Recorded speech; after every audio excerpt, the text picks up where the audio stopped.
Thank you, Robin Hayes, former congressman, my very, very dear friend. It is so good for my wife and I to be here with you today. Just a few short months ago that I accepted my party's nomination to run and serve as the next Vice President of the United States of America. Now, Robin knows me well enough to know the introduction I prefer is a little bit shorter. I'm a Christian, a conservative, and a Republican, in that order. And it's an honor to be with all of you today. It truly is. Before we get started, though, let me encourage you in that vein and to remember our neighbors and friends, Fayetteville and Lumberton and all across eastern North Carolina. I want you to know the nation is remembering North Carolina. Your good governor, Pat McCrory, thank you so much for the way that he and all of you have responded to Hurricane Matthew. It has been truly inspiring. But I have to tell you, as I come before you today, it's been an interesting few days. But I got to tell you, I joined this campaign in a heartbeat because you have nominated a man for president who never quits, who never backs down. He is a fighter, he is a winner, and we will make America great again when we make Donald Trump the 45th president of the United States of America.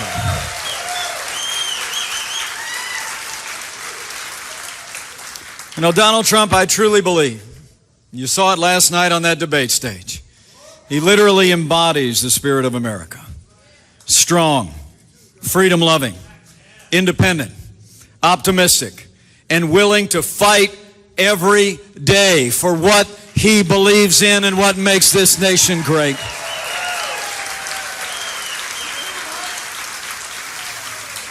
You saw that on the stage last night.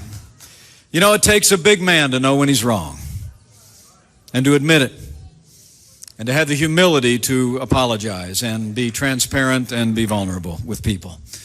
And Donald Trump last night showed that he's a big man.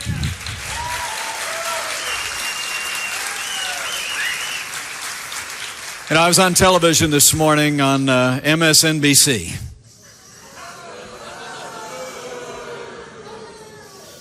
I think it was that one. I was on a few. Somebody asked me about my faith, though. They asked me about the fact that I say that I'm a Christian. In the wake of the last few days, what I made of everything. And I'll tell you what, I welcomed the opportunity. Other than that woman standing next to me, my wonderful wife, Karen, the most important decision in my life was when I made a decision for Christ in 1978. It's made all the difference.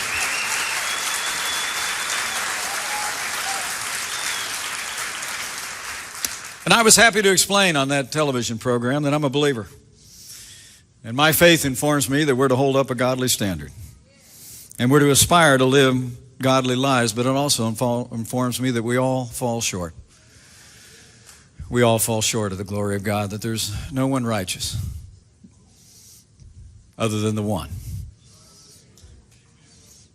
You know, as I said last weekend, I don't condone what was said, and I spoke out against it. But the other part of my faith is I believe in grace. I've received it. I believe in it. I believe in forgiveness. And we're called to forgive as we have been forgiven. And last night, my running mate, he showed the American people was in his heart.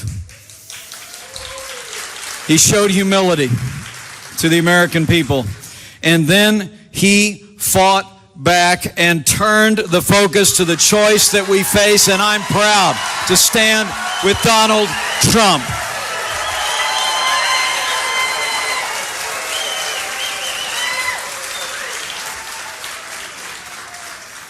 Because I got to tell you, everybody, this election, it's not just a choice.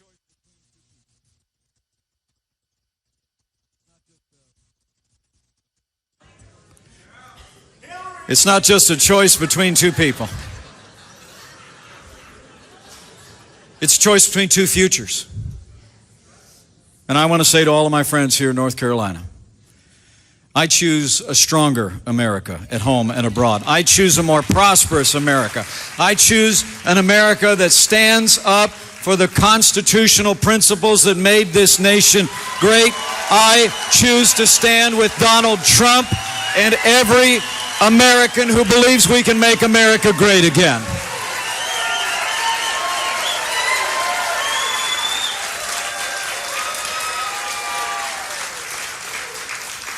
Because despite all the distractions, this election really is about big things.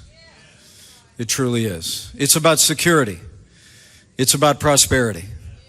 It's about the Supreme Court of the United States, and it's about having the highest standards of integrity in the highest office in the land. And before I get to your questions at this town hall meeting, let me walk you through those big issues, because they tend to get lost in the din of whatever the media is talking about on any particular day. But they're the issues that I believe matter most to the American people, and the ones that I need you to go and talk to your neighbors and friends about here in North Carolina in the next 29 days. First, on the subject of our security. Despite traveling millions of miles as our Secretary of State, the world is more dangerous today than the day that Barack Obama and Hillary Clinton took over our foreign policy. Our allies are less secure. Our enemies are more emboldened. We cannot have 4 more years apologizing to our enemies and abandoning our friends.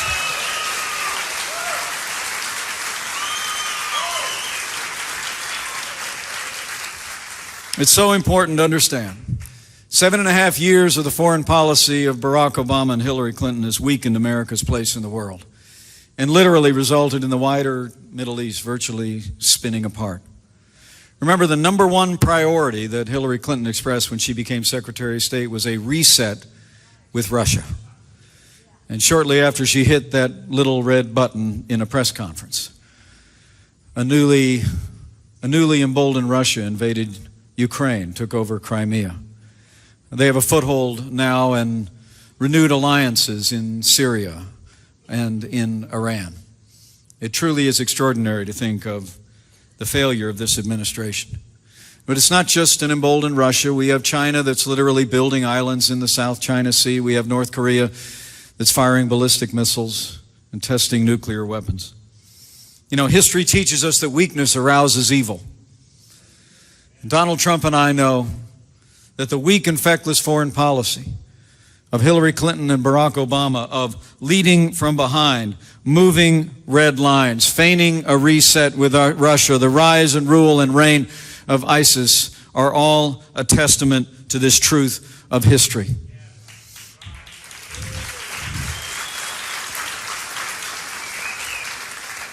The truth is, there's a couple of things that are very much were on her agenda and her responsibility. It was Hillary Clinton who initiated the disastrous agreement with the radical mullahs in Iran. $150 billion to the radical mullahs. And in my debate a week ago, her running mate was actually boasting of the agreement. You know, when Mr. Hayes and I were in the Congress, we worked together to pass punishing sanctions on Iran, and the objective of which was that those punishing economic sanctions would stay in place until Iran permanently abandoned its nuclear ambitions.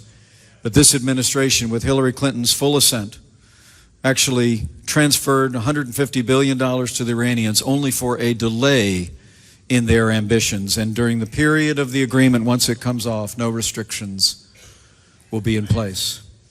And worse still, it was this administration and the deal that Hillary Clinton initiated that resulted in delivering, on the day that 4 Americans were released from captivity, $400 million in cash was delivered on a pallet as a ransom payment to the radical mullahs in Iran. Let me make you a promise. When Donald Trump becomes president of the United States of America, we won't be paying ransom to terrorist sponsoring states. They'll be paying a price. If they threaten the American people or detain our citizens, or threaten harm against our people.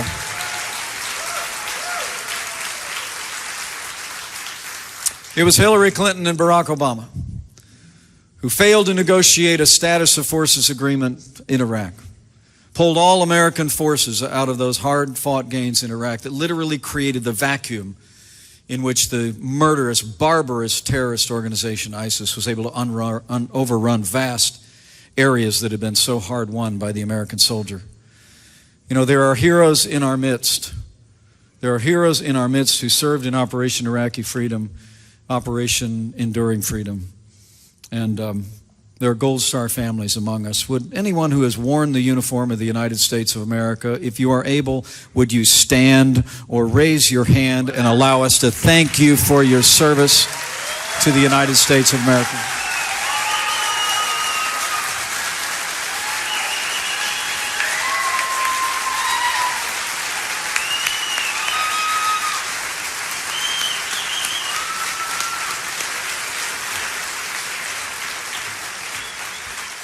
It breaks my heart to think of the hard-fought gains, the sacrifices that were made to win security in Iraq by 2009 and the way it was squandered.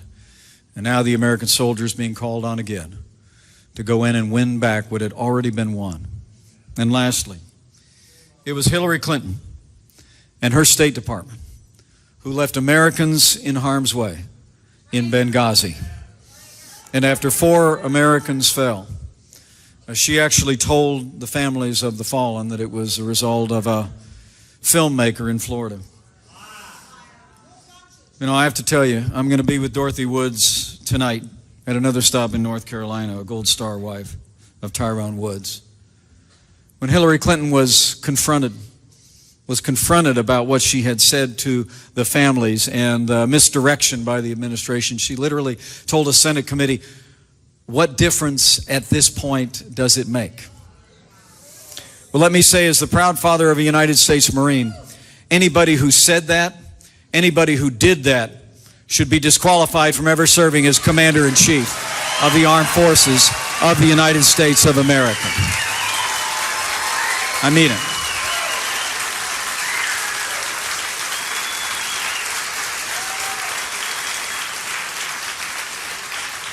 For the world to be safe, America needs to be strong.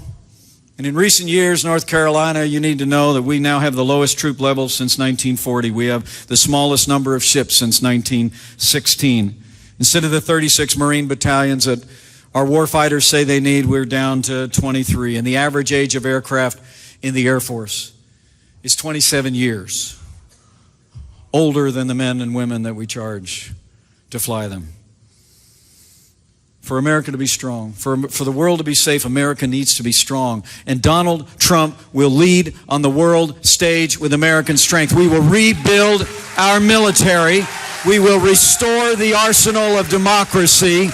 We will renew our allies, and we will hunt down and destroy ISIS and any organization that threatens our people or inspires violence on our shores.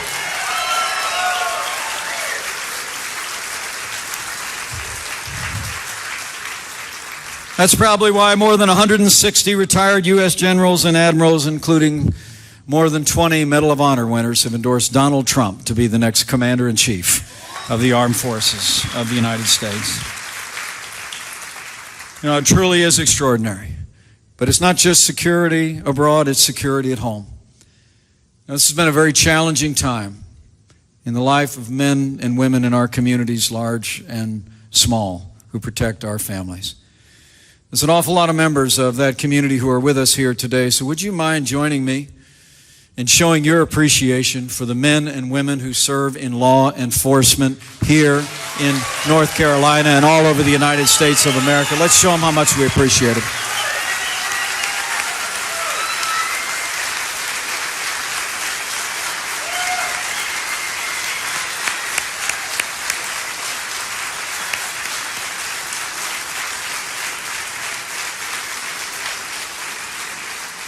Thank you all. Let me promise you, as the Chief Law Enforcement Officer of the United States of America, a President Donald Trump will stand with the men and women in law enforcement at every level. He will give them the resources and the tools they need to protect our families and go home safe to theirs. And we will restore law and order to every city and every community in this nation.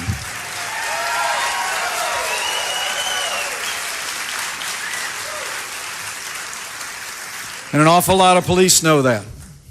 Maybe that's why the largest police officers union in America, the Fraternal Order of Police, 330,000 strong, endorsed Donald Trump to be the next president of the United States.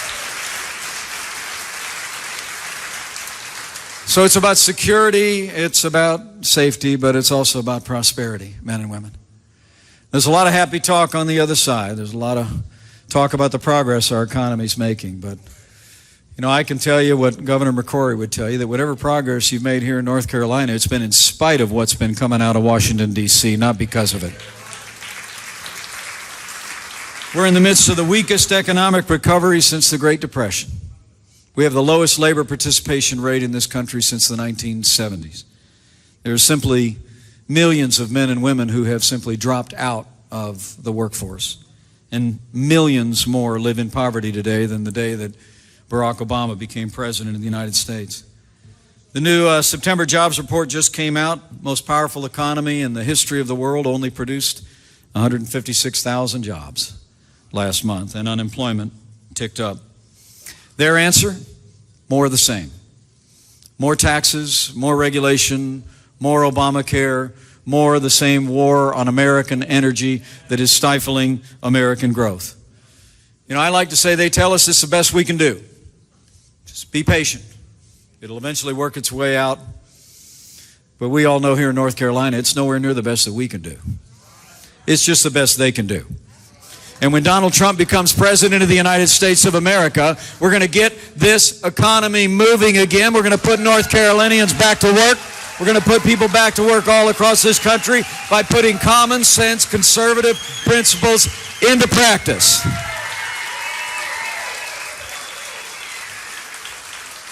Because Donald Trump has a plan.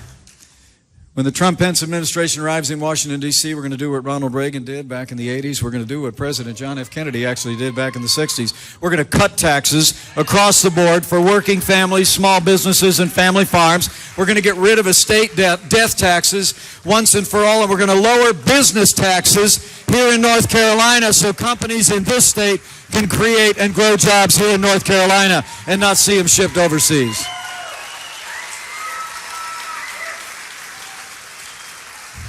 And on day one of a Trump-Pence administration, Donald Trump is going to sign a moratorium on any new federal red tape, and we're going to repeal every single Obama executive order that's stifling jobs and growth in the American economy.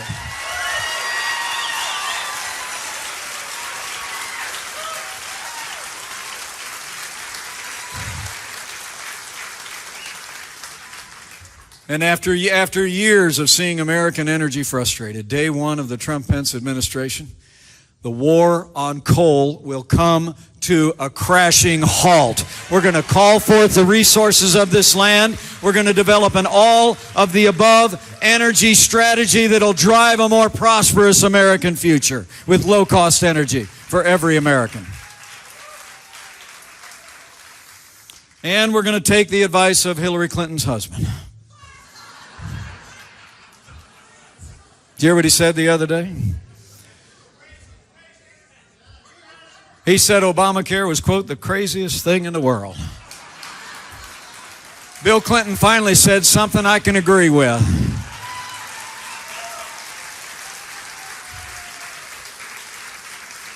Costs are up. Coverage is down. You heard Hillary Clinton. I don't know what she answered that question to. She's going to do something about something. And look, Donald Trump said it best. We're going to repeal Obamacare, lock, stock, and barrel. And we're going to start over, have the kind of health care reform that focuses on lowering the cost of health insurance instead of growing the size of government.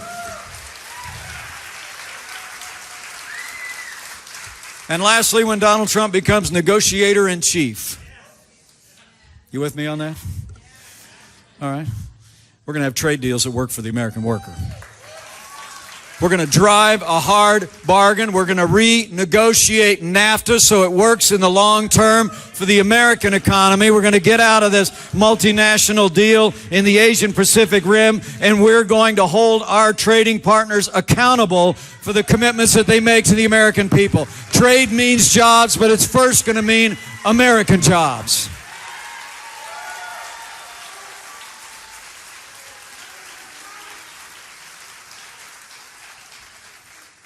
You know, for years we've had fundamental problems in America that just seem to get talked to death in Washington, D.C., you know it?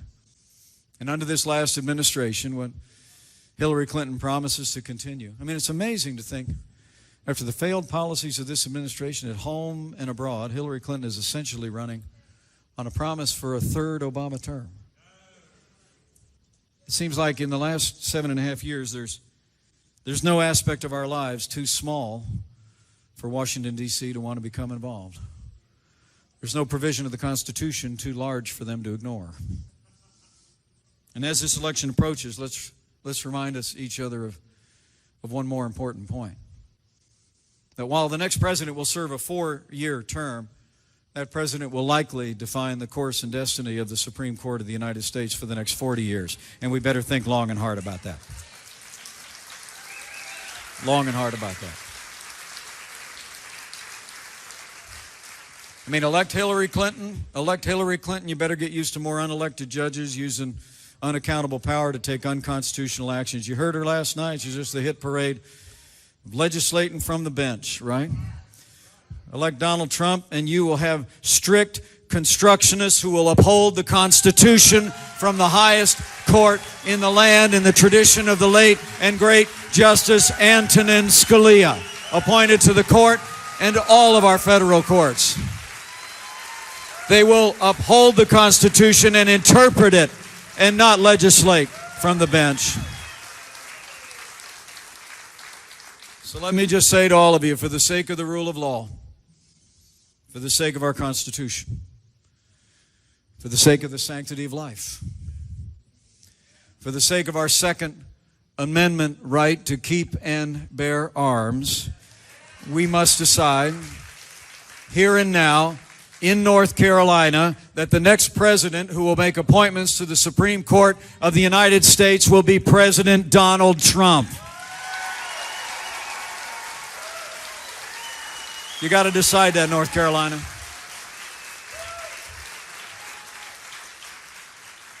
So it's about security at home and abroad. It's about prosperity. It's about the highest court in the land. But men and women in North Carolina, it's also about having the highest standards of integrity in the highest office in the land. And I got to tell you, I was awful proud of my running mate last night as the media continues to ignore. As the media continues to ignore the avalanche of controversies and corruptions coming out of the years of the Clintons, particularly in the recent years when she was Secretary of State, Donald Trump went to that stage last night and put the truth before the American people.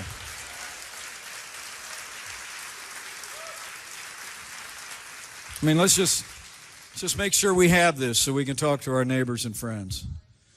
When Hillary Clinton was Secretary of State of the United States of America, third-ranking constitutional official in charge of all of our nation's foreign policy, her family had a private foundation that accepted millions of dollars from foreign governments and foreign donors.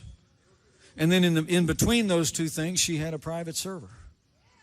That when that was found out by the New York Times of all newspapers, when that was found out by the New York Times and Congress made inquiries for copies of the email, she used high technology and hammers to destroy emails and to destroy evidence. Men and women, I remember, I'm old enough to remember when a president erased 18.5 minutes of tape and was run out of town. Hillary Clinton used high technology to erase more than 18,000 emails that we're still waiting to hear about. It's just incredible. I mean, that doesn't sound like politics as usual. That sounds like obstruction. And the American people are sick and tired of it, and they're not having any of it.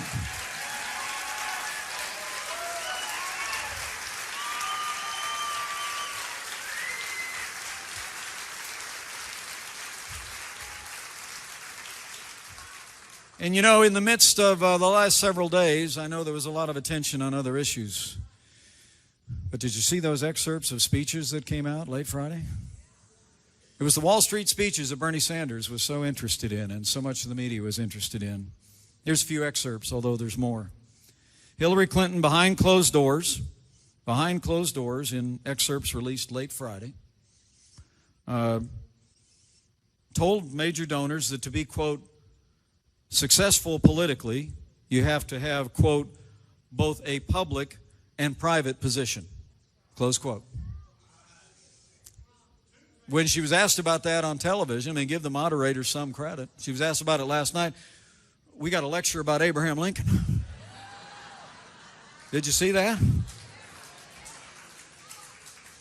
Well, as a member of the party of Lincoln, I would really prefer if dishonest Hillary did not associate herself with honest Abe.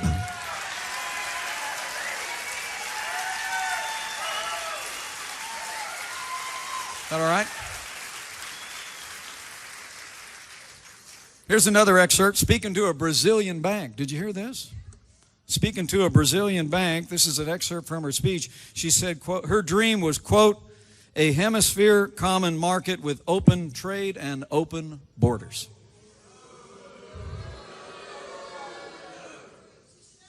And just in case you're still trying to interpret everything that she said about health care reform last night, she actually gave a speech in Canada in which she said that her goal was to have a health care system, quote, like you have here in Canada. Well, Hillary, we don't want socialized medicine in America. That's what they have in Canada. We want medicine and health care that's built on the free market, on consumer choice, on the ability to choose your doctor and choose your health care and choose your system. That's the American way.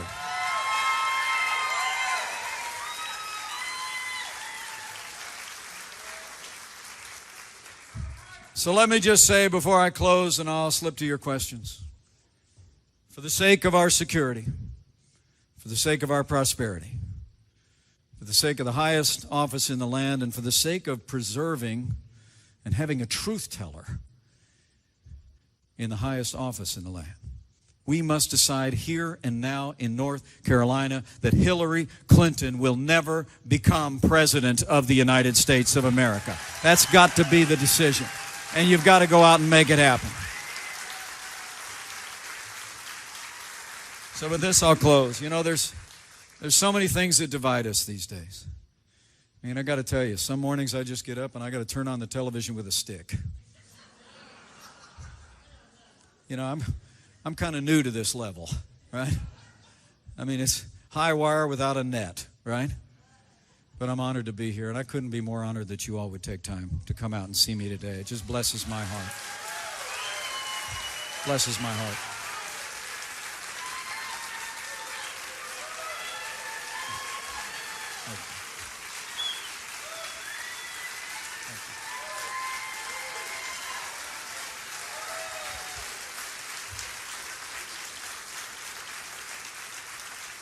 You know, it seems like there's so many things that divide us. There's so few great purposes that unite us as they once did.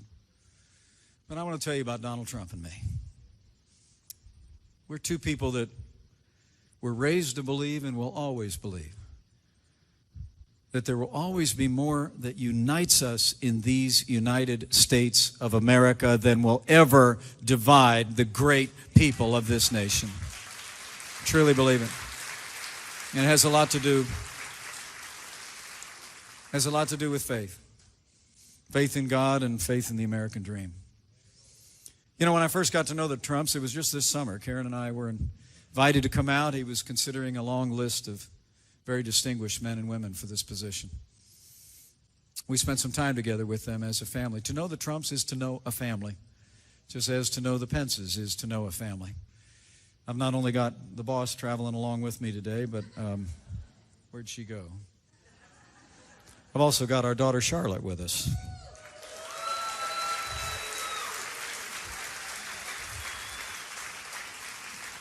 Recent college graduate who has a job.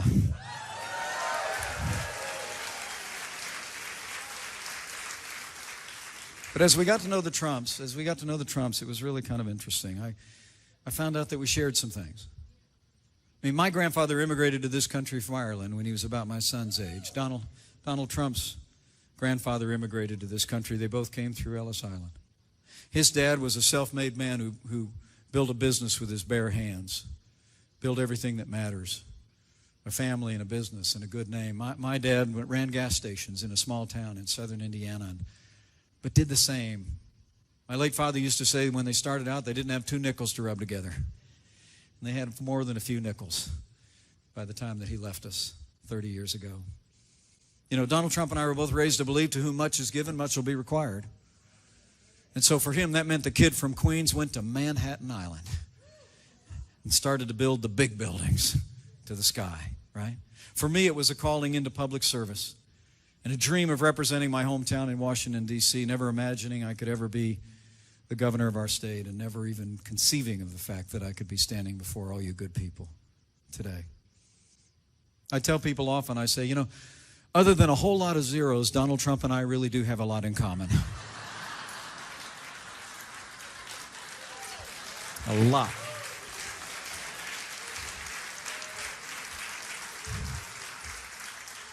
And that's, we both believe in the American dream because we've lived it. Our families lived it. And I want to tell you, as you leave here today, I hope you leave this town hall meeting today. I'll say this to you before I leave. I hope you leave here today and go tell somebody. Okay? Hope you go tell somebody about the choice that we face on security and on the economy and prosperity and on the Supreme Court and about the high standards of integrity in public life. But I hope you also tell them that in Donald Trump and Mike Pence, you've got two people that are going to fight every day to revive the American dream for every American, regardless of race or creed or color or gender or area code or income. We're going to fight to bring the American dream back to life for everyone in this nation. So help us God.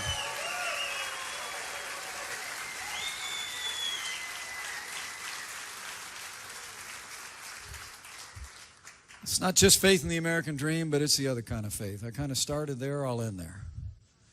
You know, this is a very challenging time in the life of our nation. I stepped forward and accepted this role because I think this country's in a lot of trouble. I really do.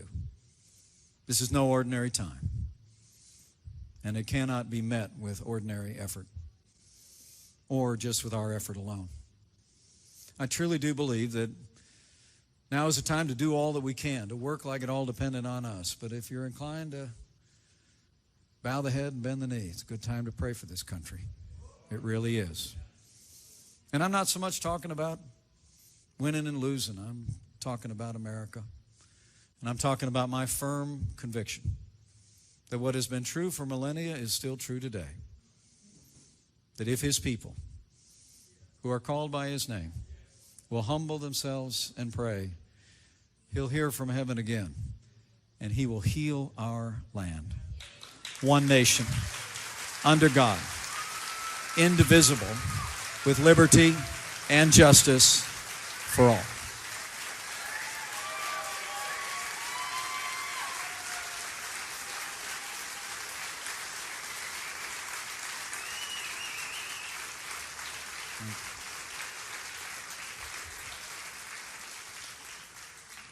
So in the days ahead, I just encourage you to tell somebody.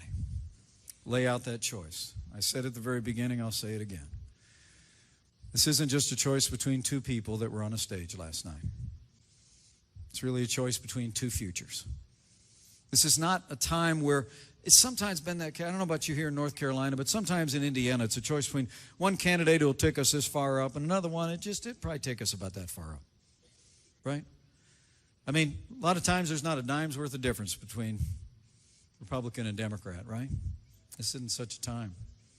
I mean, I think this is a time of whether or not we're going to continue to go downhill toward a weaker America at home and abroad, to a wider world spinning apart in the wake of American weakness and retreat, to a weaker American economy, struggling incomes and families, and walking farther away from our constitutional principles and ideals, or whether we're going to stop, plant our feet, turn around, turn our faces like flint against the wind, and march back up the hill toward freedom and prosperity and a stronger America at home and abroad. That's the choice we have, North Carolina, and that's what you have to go tell your neighbors. It's a choice between up and down, and the American people, I know, if we do our work, will choose freedom. They will choose strength, and they will make Donald Trump the next president of the United States of America. Let's go get it done. Let's go get it done, North Carolina.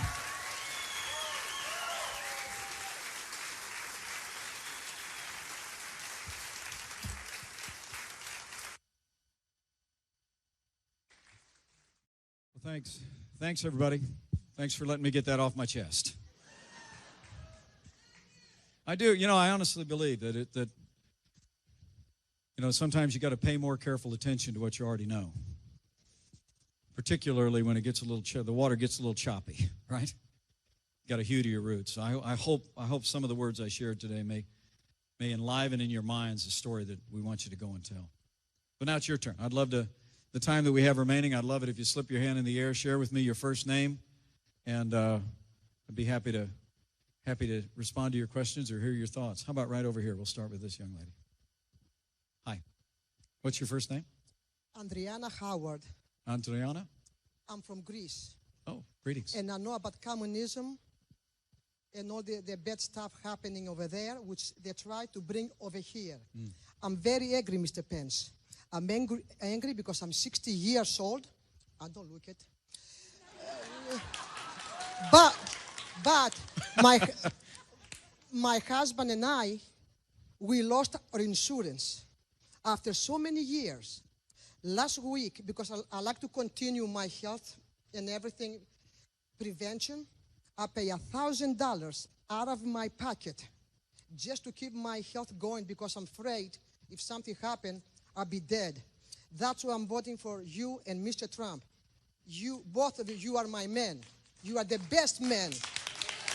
The best men. Yes, thank you. Thank you so much. Thank you so much. It's an honor to be with you today. Thank you for your kind words. And thank you for your example. It really is remarkable. It really is remarkable. Two things you said there that I want to amplify. Well, maybe three. You don't look it. Okay. Is that right? Give that a round of applause. That nice lady. Stand up. That was a nice thing to do. Yeah. I do. So I do. So anyway, Greece, I think it's just such a really good important. With this administration, this administration actually has nearly doubled the national debt. I mean, think about that. In the entire history of the United States of America, till 2008, we accumulated roughly half of the current national debt that we have today. I mean, it took nearly 2.5 centuries to get to this level, and they nearly doubled it. Hillary Clinton's plan increased spending by $2 trillion. And the truth is, their economic policy, you're never going to balance the federal budget unless you get the American economy growing again, and you can't tax your way back to a growing economy. And Hillary Clinton's plan is to raise taxes, increase spending, and it is a pathway to turning America into Greece. I promise you that. It's a great, great point on your part. On health care reform, let's just be very clear. It's a very, very clear choice in this regard, and it breaks my heart to hear that you lost your insurance. But anybody else remember the promise? If you like your insurance, you can keep it. If you like your doctor, you can keep him. I mean, that literally is I think Bill Clinton actually referenced those things when he was talking about it being the craziest thing in the world. We know what we need to do on health care reform. Donald Trump talked about it a bit last night. Look, you block grant Medicaid back to the states. Let states like Indiana's been able to do to a certain extent innovate in ways that empower people to take greater ownership of their own health care that are struggling at or near the poverty level. And then the rest of it, let's break open the lines, allow people to purchase health insurance across state lines, the way you buy auto insurance, the way you buy life insurance, and we'll see the cost of health insurance come down, right? And the quality will come up. So it'll happen. There's the free market principles, not the Canadian style system that Hillary advocated in that private speech, is the right way. Go ahead. I think we got one right here in the red. My name is John Ellis. Hi, John. I'm a little older than the lady, 78 and a half years old. Good for you. You don't look it either. What I'd like to bring up is that Hillary Clinton has promised free college education. She wants more illegals at $68,000. My question is, I started working at 13, putting in money into Social Security, a fund that has been created by 50% by myself and 50% by my employers. Right. It is a fund that was taken from and used by the government since 1960. We have not had, even though this is our money that our government promised to return to us at retirement, we haven't had an increase in 5.5 years. And my thing is, let's create not only jobs for Americans and veterans, but how about giving us some of our money? I have a printed sheet I'd like for her to bring to you to remind Great. of the question, if Great. that would be all right. It's perfectly all right, yeah. Thank you very much, Yeah. sir. Well, thank you, John. Thank you. Got it. Thanks, John. And I think I see the insignia there, Semper Fi. Thank you for your service in the United States Marine Corps. We're honored to have you here. We really are. It's a great point. Look, I want to two things that you touched on there that got me thinking. Number one is, I promise you, in my first conversation with Donald Trump, the first time we sat down, he said to me, we are going to support and defend Social Security and Medicare in a Trump administration. He's going to do it. I know you hear, my counterpart in the other party, I had a little debate in Farmville about a week ago with him. And when he wasn't interrupting me, he actually brought up a few. If you're on something about Social Security, and when I was in the Congress, we supported different things. But I'm going to tell you, Donald Trump's policy is clear. But the way you meet the obligations and the way you consider the things that you're talking about is you got to get this economy off its back. I mean, you want to talk about bringing down the national debt. You want to talk about making sure our seniors have the resources that, to your point, you put into Social Security, okay? Then you've got to begin to grow this economy. A 1% economy is just a pathway to bad choices for the next generation of Americans, including our seniors. But Donald Trump, first and foremost, is going to keep our promise to our seniors, but we're going to do it by getting the American economy growing again so we have the resources to meet those obligations. I promise you. Yes, sir. Let's see, how about right over here? Oh, here we go. Got some royalty here. Stand up. Hi, Governor Pence, Sarah from Waxhaw, North Carolina. My husband and I have met you on several occasions. He was seriously wounded in Afghanistan. We recently waited 10 months for a referral for one appointment from the VA. How can we improve this? What will you and Mr. Trump do? Let me tell you, the high point of my days at the Republican National Convention were meeting your courageous husband and you. And I'm really terribly honored to see. Would you mind joining me in thanking this incredible family and this warrior for their service to this country one more time?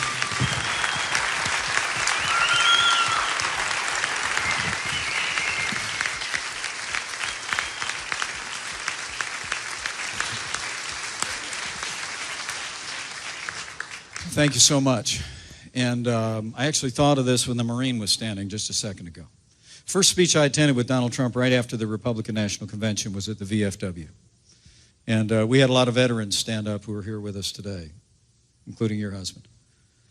And what I want to tell you is Donald Trump has laid out a plan. It is absolutely appalling that men and women who wore the uniform, who went into harm's way, have in recent years actually lost their lives waiting for health care from the VA. That ends the day that Donald Trump becomes president of the United States. That's over. We're going to fix the VA. And I want you to look at that plan. I want you to look at the plan. I think it's about a 10-point plan. It all begins with changing personnel, changing expectations, but it's also changing the philosophy. Look, this is not, a lot of people talk about VA benefits like it's an entitlement, right? It's not an entitlement. Donald Trump and I know that benefits through the VA are part of the ongoing compensation for men and women who wore the uniform of the United States of America. And we have to pay the bill and provide that compensation for those who serve. And we will. It's a mindset. So you got to have world-class health care, you got to change expectations, you got to modernize systems, but the last thing is the fail-safe.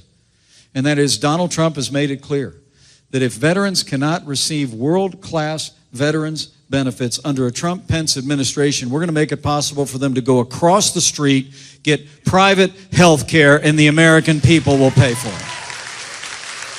Okay? So be ready. Big change is coming. How about right up here? Governor Pence, we have time for one more question. Okay, good. I'm holding a picture of my family in my hand. I'm the proud mom of 9 children, 8 from my womb, 1 from the inner city of New York. And when you look at my family, there's more than just that. My father's retired Navy, 22 years, retired Dallas peace officer of 20 years. My mom was Hispanic. She's passed away, but from Mexico. Her family came here legally as immigrants. We've lost our insurance as a family because we can't afford $1,800 a month. But I'm more concerned as we stand here in Charlotte and we have seen the division that this administration has brought.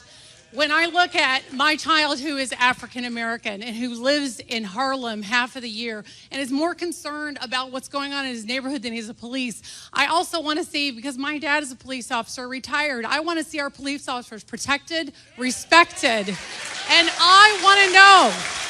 That is a very tall order. I'm also an ordained minister, saved by grace. So when I look at all of the things that you have to do, one, I am committed to praying for you. I am committed to praying and calling on other Christians to take a stand and to start praying for these men. But what is going to be the first thing that you do in terms of relations of racial divide in our country when you guys get into office, and you will get into office? Thank you so much. Thank you. Thank you. Well, thank you for sharing your beautiful family. Thank you for sharing your witness. And thank you for your prayers for me and my family and for the Trumps. We truly are grateful. We rely on prayer at our house. We appreciate that. And I will say to you, I really do believe that the divisions that we have can be healed in this country when we're standing tall again and when we're standing on that shared foundation again. I mean, you said your father was a police officer, is that right? My uncle was a cop in Chicago for 25 years. And, you know, my heart breaks for the people of North Carolina and the people of other communities that have faced the harsh division that has followed police action shootings. We need to be very clear when there's ever a loss of life, I grieve that. And that whenever there's a loss of life because of law enforcement action, the public deserves an immediate and transparent review of that. But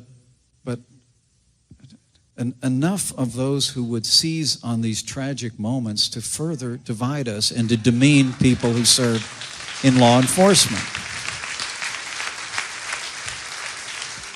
We need to come together. We need to build communities, and I truly do believe that what Donald Trump is advocating, and what I'm proud to stand with him advocating, is a stronger America. It's a more prosperous America. It's an America where jobs and opportunities and quality education come to every community again, in the city and on the farm.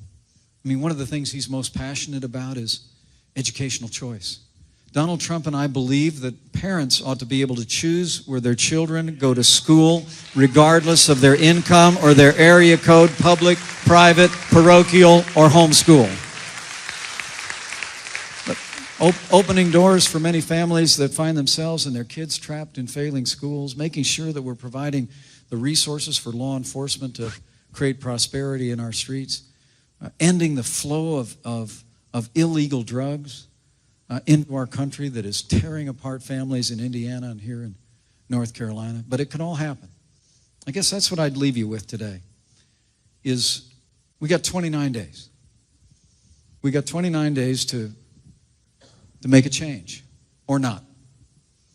Because this election is, I mean, if you're one of the people that thinks this country's on the right track, if you think that America's place in the world is just fine, if you think that our economy is about as good as we can expect it to be these days, and our kids just have to get used to the fact their future may not be as prosperous as ours, and then you've got one candidate in the race.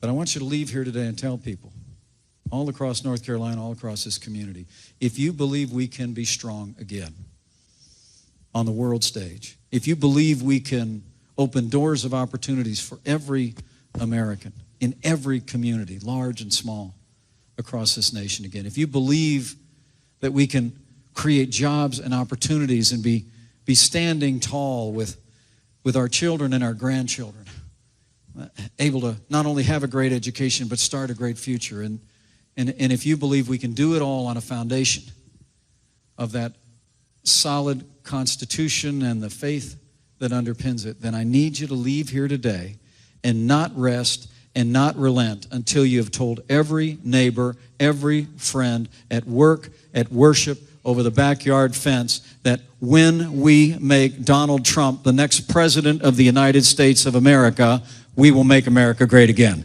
So let's go get it done. Let's go tell somebody in North Carolina we can make it happen. Thanks, everybody, and God bless you.